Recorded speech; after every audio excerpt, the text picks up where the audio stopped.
आज हमारे ऐवान के सामने जो वक्फ तरमीम बिल पेश किया गया है, ये न सिर्फ हमारे बुनियादी हुकूक की खिलाफ वर्जी है, बल्कि राइट टू इक्वलिटी के भी साफ खिलाफ है। इसको सदर मोहतरम मुल्क की दूसरी मेजोरिटी कभी कबूल नहीं करेगी। सबको स्वीकार करना पड़ेगा। स्वीकार नहीं करेंगे मतलब क्या है? कैसे बोल सकते हैं कोई हम कानून को स्वीकार नहीं करेंगे? एक कानून भारत सरकार का है, हर एक पर बंधन करता होगा और इसको स्वीकार करना पड़ेगा। धन्यवाद अध्यक्ष महोदय। धन्यवाद। माननीय सदस्य श्री मोहिबुल्लाह जी। बिस्मिल्लाहिर्रहमानिर्रहीम। जनाबे सदर मोहतरम, सबसे पहले मैं आपका तहे दिल से शुक्रिया अदा करता हूं कि आपने मुझे इस मसले पर गुफ्तगू का मौका दिया और मुझे ज्वाइंट पार्लिमानी कमेटी का भी हिस्सा बनाया। सदर मोहतरम, जब हमारा मुल्क आज़ाद हुआ था तो हमारे कायदीन के सामने दो रास्ते थे। वो रास्ते क्या थे और किसने पेश किए थे, ये अब गैर अहम है। असल बात यह है कि हमारे रहनुमाओं की दूरंदेशी और अक्लमंदी की बदौलत मुल्क में हर मजहब को परवान चढ़ने, फलने फूलने और अपने इदारे चलाने की आजादी दी गई, जो कि हमारे आइन की आर्टिकल 25 और 26 में मौजूद है। ये हक महज एक आईनी हक नहीं बल्कि बुनियादी हुकूक का हिस्सा है। आज हमारे ऐवान के सामने जो वक्फ तरमीम बिल पेश किया गया है, ये न सिर्फ हमारे बुनियादी हुकूक की खिलाफ वर्जी है, बल्कि राइट टू इक्वलिटी के भी साफ खिलाफ है। इसको सदर मोहतरम मुल्क की दूसरी मेजोरिटी कभी कबूल नहीं करेगी।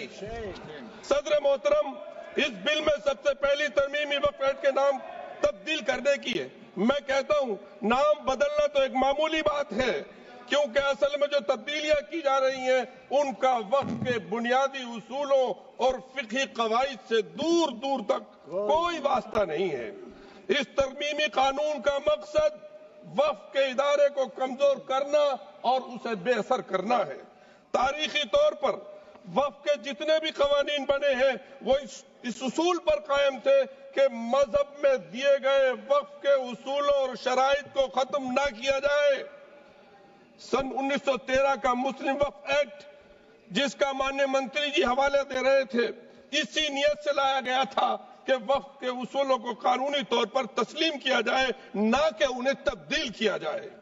सन 1923 में, सन 1954 में, सन 1995 और 2013 के तमाम तरामीम वक्फ के तहफ़्फ़ुज़ की नियत से लाए गए थे और इसको कुव्वत देने के लिए लाए गए थे, ना कि उसको कमजोर करने के लिए लाए गए थे। वजीर मोहतरम को यह एतराज था कि हमारी लाई हुई तजवीज पर मुस्लिम कम्युनिटी शक कर रही है। बेशक वो कह रहे हैं शक कर रहे हैं, इसलिए कि उन्होंने वक्फ के उसूलों को और फिक़ही कवानीन को मद्देनजर नहीं रखा। सदर मोहतरम, आप खुद जेपीसी में थे, मैंने सवाल किया था कि इस वक्फ को ड्राफ्ट करने में कितने मुस्लिम स्कॉलर थे, तो वाहिद 12 लोगों की कमेटी में एक आदमी था, वो भी ज्वाइंट। सदर मोहतरम, मैं अब चंद चीजों की निशानदेही करना चाहता हूं जो वक्फ की असल हैसियत और बुनियाद को खत्म करने के दर पे। पहली तरमीम, वक्फ को अब सिर्फ मुसलमानों तक महदूद किया गया है।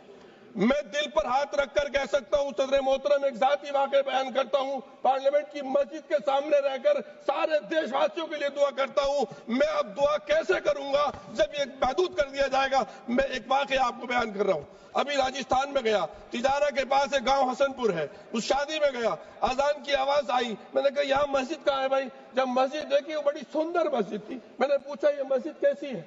उन्होंने बताया कि यहाँ 400 साल पहले कोई दुर्वेश थे, इस पेड़, वो पेड़ भी अभी बाकी है, वो यहाँ बैठते थे और यहाँ से हमारे हिंदू महाराजा जी गुजर रहे थे, उनको बीमारी थी, वो ठीक नहीं हो रहे थे। किसी ने कहा कि उनसे दुआ करा लीजिए, उन्होंने दुआ की, वो ठीक हो गए।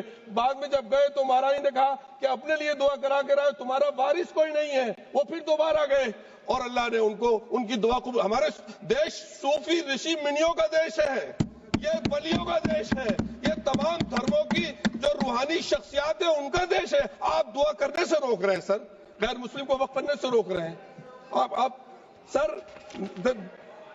गुज़िश्ता सर एक इसके अलावा मुसलमानों को भी अपने ईमान का सबूत देना होगा। सर मैं इमाम हूं, इमाम हरम मक्के का हरम भी किसी शख्स को यह सर्टिफिकेट के लिए मजबूर नहीं दे सकता कि वो प्रैक्टिसिंग मुस्लिम है।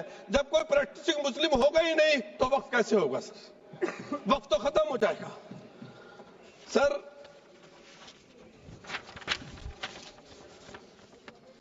वक्त बाय यूजर जिसके मुताबिक अगर वक्त की दस्तावेज ना हो, डॉक्यूमेंट्स ना हो, वक्त करने वाले की शनाख्त ना हो तो लंबे अरसे से जारी इस्तेमाल को वक्त माना जाता है। यह उसूल हमने नहीं बनाया, प्रीवी काउंसिल के फैसलों से बाज़ाब्ता तौर पर यह उसूल माना गया। सर 100 साल पुरानी मस्जिद तो बाकी रहेगी, लेकिन 600-700 साल पुरानी अगर मस्जिद का कोई रिकॉर्ड नहीं है तो आप कहेंगे ये वक्त बाय यूजर नहीं है। अरे सर कितना हम लोग यकीन करें? तीसरी तरमीम बोर्ड के इंतखाबात को खत्म करके उसे मुकम्मल सरकारी इदारा बनाया जा रहा है। दिल्ली की मिसाल है उसकी। दिल्ली वक्फ बोर्ड को तहलील करके उसका इंतजाम एक एडमिनिस्ट्रेटर अफसर के हवाले किया गया, जो एक तरफ रिलीजियस कमेटी का चेयरमैन था, दूसरी तरफ वक्फ बोर्ड का एडमिनिस्ट्रेटर था। उसने बहादुर शाह जफर ने जिस मस्जिद के लिए रिपेयर के लिए बोला था, मेरे पास डॉक्यूमेंट है उस मस्जिद के, वो रातों रात मस्जिद अखुंजी महरौली में शहीद कर दी गई। सर इससे ऐसा मैसेज आएगा। हम लोग, मैं तो इससे मैसेज क्या, बहुत से लोग पता नहीं क्या क्या कहते हैं सर, लेकिन हकीकत ये है कि शायद उनका आखिरी हो ये सितम। हर सितम सोच के हम ये सह गए, हम वफा करके भी तना रह गए। हमारा नाम क्यों नहीं लिया जाता आजादी की? कितनी कुर्बानियां दी हैं सर। मैं और क्या कहूं, कुछ लोग तो इतने माहिर हैं, दामन पे कोई दाग न, दामन पे कोई दाग न खंजर पे कोई धब्बा, तुम नक्श करो हो या करामात करो। धन्यवाद जी, धन्यवाद। सर हमें उनसे वक्त की उम्मीद कैसे कर सकते हैं जो नहीं जानते वक़्फ़ क्या है? धन्यवाद। उनसे कैसे उम्मीद है वफा की? सर मैं अपनी बात को खत्म कर रहा हूँ। आप खत्म कीजिए, 30 सेकंड में खत्म कीजिए, 30 सेकंड। सर मेरे प्यारे वतन में एक कल्चर को परवान चढ़ाया जा रहा है जो कल्चर मेरे मुल्क का नहीं है। मैं अपने दिल की आवाज से कहता हूं, हजारों साल तहजीब का जो कल्चर हमारा जो देश का रहा है, यहाँ मैं अपने इस्लाम धर्म और ईसाई और जूस धर्म के हिसाब से भी कह सकता हूं कि मैं स्कॉलर हूं और आप सबका सम्मान करते हुए कह रहा हूं, सबसे पहला इंसान और सबसे पहले इंसान के साथ जो हम सब की माँ, जिसे हम जिस नाम से भी कहे, भारत माँ कहे हमारे उसमें, या ग्रैंड मदर कहे, वो हिंदुस्तान आए थे। तुम्हारी तहजीब अपने खंजर से आप ही करेगी। Mithun Reddy ji, you please start. You please start. Thank you sir. Sir इसी तक धाराएं भी पड़ी होती तो इसमें स्पष्ट लिखा है, एक कानून का अमल जिस दिन पारित होने के बाद भारत सरकार नोटिफिकेशन बाहर निकालेगी उस दिन के बाद होगा।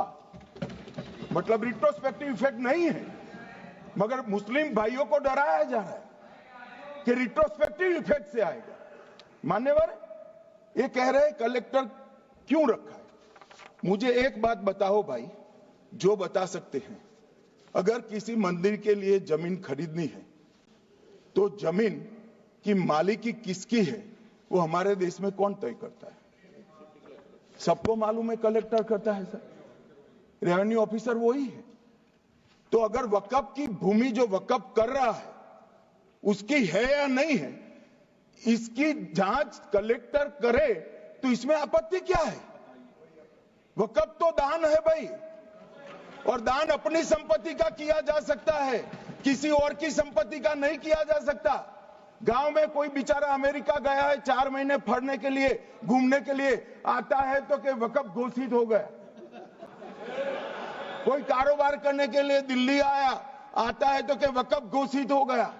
अरे ऐसा नहीं होता भाई, कलेक्टर को पूछना पड़ेगा सरकारी संपत्ति है या नहीं है, इसकी जांच करनी चाहिए या नहीं करनी चाहिए। ढेर सारे मंदिर बनते हैं, बने भी है, बनेंगे भी, ढेर सारे चर्च बने हैं, गुरुद्वारे बने हैं, सरकारी संपत्ति पर बन सकते हैं क्या? नहीं बन सकते मान्यवर।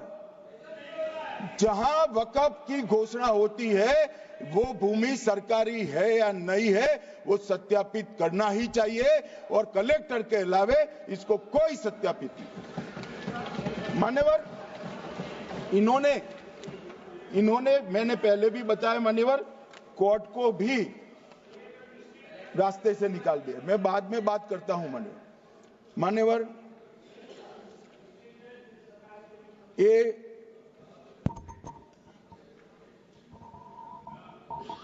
मान्यवर एक उपयोग के आधार पर वक्त की समाप्ति। मान्यवर ये कह रहे हैं कि सैकड़ों सालों से वहां प्रैक्टिस है। अब वो तो वक्फ रजिस्टर हो गया, आपने घोषित कर दिया, वक्फ में रजिस्टर भी हो गया, अब इसका सवाल नहीं है। मगर सैकड़ों साल की प्रैक्टिस, मुगलों के समय की प्रैक्टिस आज घोषित की जा सकती है क्या? अगर वहां नमाज पढ़ रहे हैं तो लोग देखते होंगे, कब्रिस्तान होगा लोग देखते होंगे, दरगाह होगी तो लोग देखते होंगे, और घोषित भी हो चुका होगा, रजिस्टर भी हो चुका होगा। अब अगर आप वक्फ घोषित करना है तो उसको ऐसे नहीं कर सकते मान्यवर, अधिकृत करना चाहिए। मान्यवर, जो दूसरा सुधार लेकर आए किरण जी, वो ही है कि धारा 36 में वक्फ संपत्तियों को बिना किसी स्पष्ट प्रक्रिया से, मालिकी की प्रक्रिया से पंजीकृत नहीं किया जा सकता। मान्यवर, अपील का प्रावधान वर्तमान में अधिनियम में ट्रिब्यूनल के निर्णय के खिलाफ अपील करने का कोई प्रावधान नहीं है। ये दृष्टिभ्रम खड़ा कर रहे थे गोगाई जी कि हाईकोर्ट में जा सकते। हाईकोर्ट में सिविल सूट नहीं जा सकता, रीट के अधिकारों का उपयोग कर हाईकोर्ट में जा सकते हैं। सिविल सूट में ज्यादा प्रोटेक्शन मिलता है मूल मालिक को, आपने सिविल सूट को खत्म कर दिया था। रीट के जुडिक्शन बहुत सीमित है, हम सब जानते हैं कि ये सीमित कर दिया गया था, आप भी जानते हो, मगर आपको वोट बैंक चाहिए। मान्यवर, ये हमारा स्पष्ट सिद्धांत है भारतीय जनता पार्टी की, मोदी सरकार का, कि वोट बैंक के लिए हम कोई कानून नहीं लाए। कानून न्याय के लिए होता है, कानून लोगों के कल्याण के लिए होता है। इन्होंने कहा कैसे कैसे कानून आए हैं, मैं बता देता हूं सब।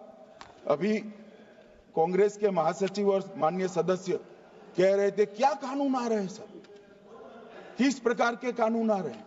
मान्यवर, इसी सदन में नरेंद्र मोदी सरकार ही महिलाओं को 33% आरक्षण का कानून लाया।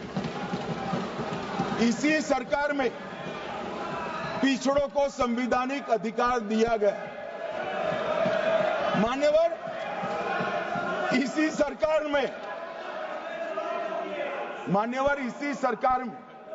बजट जो आए, इसमें गरीबों को गैस, शौचालय, पानी, 5 लाख तक का बीमा, 5 किलो अनाज, बिजली और घर दिए गए। मान्यवर, और कन्वर्जन कानून की बात करते थे और हंसते हंसते कहते थे कर्नाटक सरकार कन्वर्जन कानून लेकर आई है। सबसे पहला कन्वर्जन कानून उड़ीसा और मध्य प्रदेश में कांग्रेस सरकार लेकर आई, मगर उस वक्त कांग्रेस सरकार तुष्टीकरण की नीति पर नहीं चलती थी, महात्मा गांधी के सिद्धांतों पर चलती थी। मध्य प्रदेश और उड़ीसा में सबसे पहला कन्वर्जन के खिलाफ कानून कोई लाया तो कांग्रेस पार्टी लाई, और मुझे गर्व है मेरी पार्टी की सरकारें कन्वर्जन पर कानून लाती।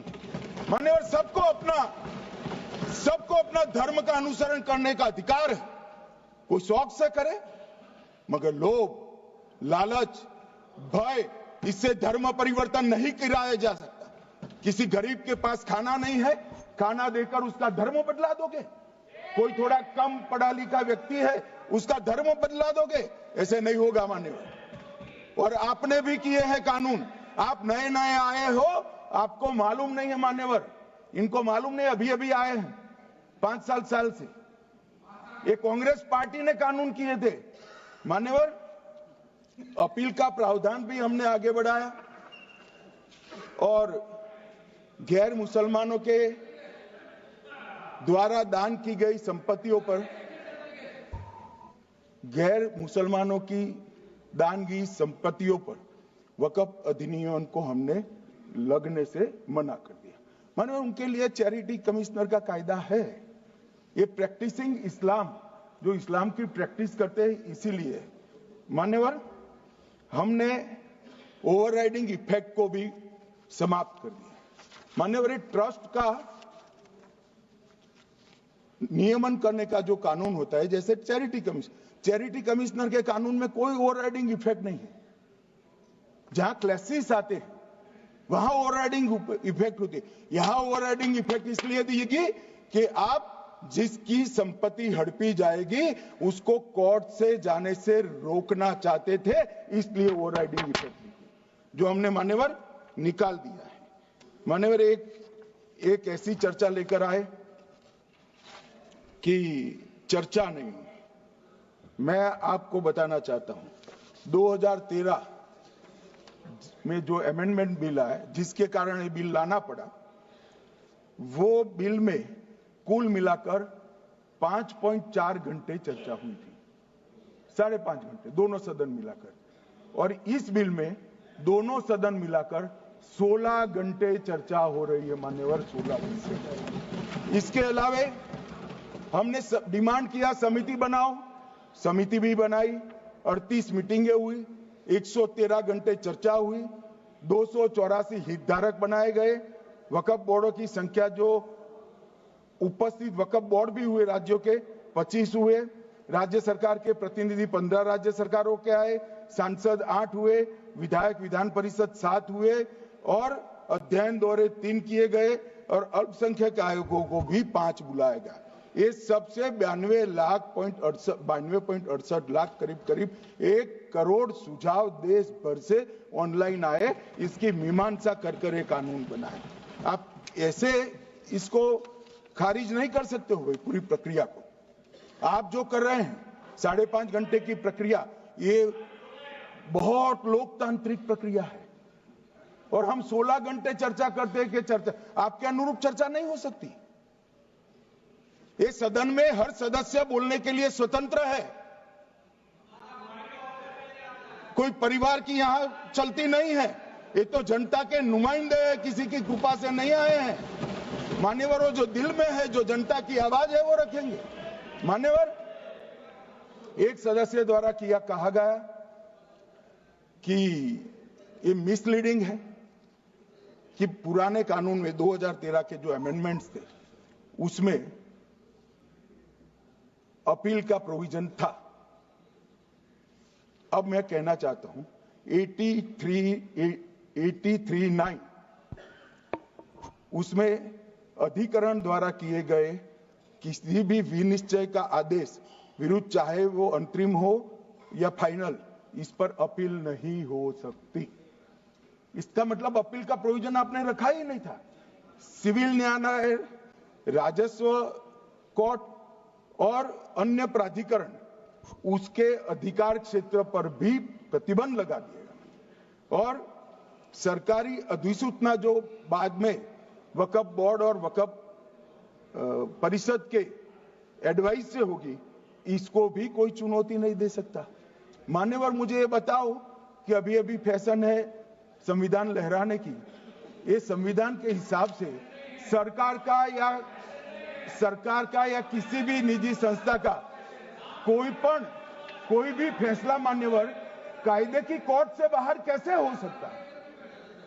कोई भी फैसला हो, ये देश की अदालत वो फैसले तक रुचि नहीं रखेगी।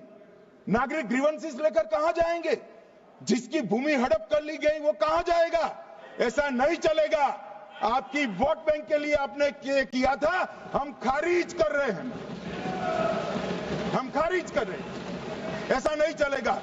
अदालत में जाइए, जिसको ग्रीवेंसेस है आइदर और साइड से, और अदालत न्याय करेगी।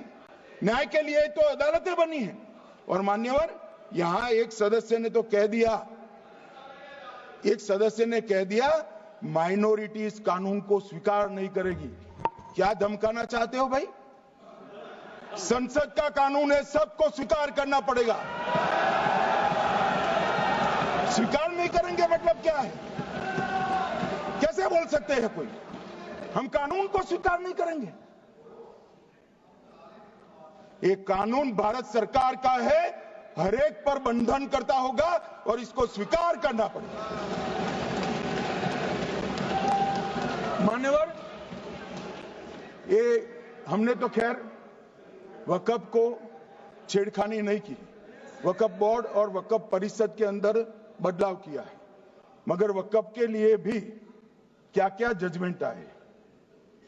सैयद फजल पुकोया थंगल बनाम भारत संघ 10/11/28 को केरल उच्च न्यायालय ने उन्होंने कहा वक्फ बोर्ड एक स्टैट्यूटरी बॉडी है, यह मुस्लिम समुदाय का प्रतिनिधि निकाय नहीं है। इसका फंक्शनिंग मान्यवर एडमिनिस्ट्रेटिव है। धार्मिक क्रियाकलापों को तो वक्फ ने करना है, चाहे कब्रिस्तान हो, चाहे दरगाह हो, चाहे मस्जिद हो, चाहे चैरिटी का काम, वो वक्फ बोर्ड को नहीं करना है भाई। ये केरल हाईकोर्ट ने किया, इलाहाबाद हाईकोर्ट ने भी, उसने तो मुतवल्ली तक भी कहा है, मगर हम मुतवल्ली तो जो धर्म का है वही रखेंगे।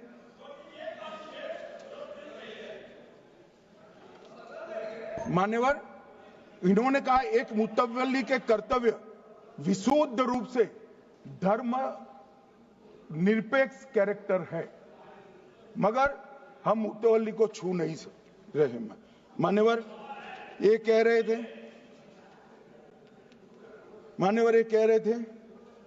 कि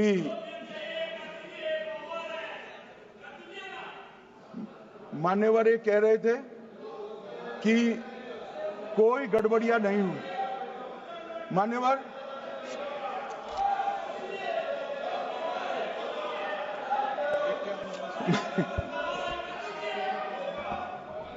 मान्यवर 2013 में अन्यायी कानून आया। भाई करने थोड़ा शांत हो जाइए। ये 26 के कारण डरे हुए हैं और कुछ कारण नहीं। चुनाव जो है ना अक्टूबर में, 25 में जो चुनाव है इसके कारण डरे। मान्यवर भाई बैठ जाओ। मान्यवर